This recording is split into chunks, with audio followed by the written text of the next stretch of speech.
maanta waxay timid askar badan ayaa timid askartaasi waxay ka cabanaysay sixir bararka ayay aad iyo aad uga cabanayeen waxay yiraahdeen leyrkii ma bixin karno ardaydii lacag kama bixin karno marka waxaan halkan ka jeedinayaa in sixir bararka la jabiyo madaxweyne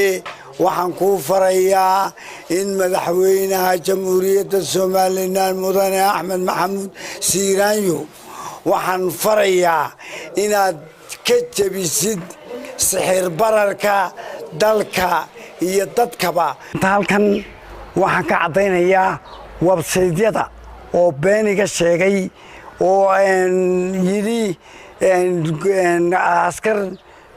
ayaa u timid golaha wakiilada ugu timid taasina waa been waxbana kama jiraan sidaa daraadeed anigu waxaan ka hadlay sixir bararka laba askari baa yimid labada askari way yarcawdeen deetana markaas waxa ciidamo guuta ah oo timid maba jiraan haba yaraatee waxay bedeleen oo kaliya hadalkii aan idhi oo waxay yiraahdeen ciidamo gadoodsan ayaa golaha ugu yimid taasina waa been xaq jira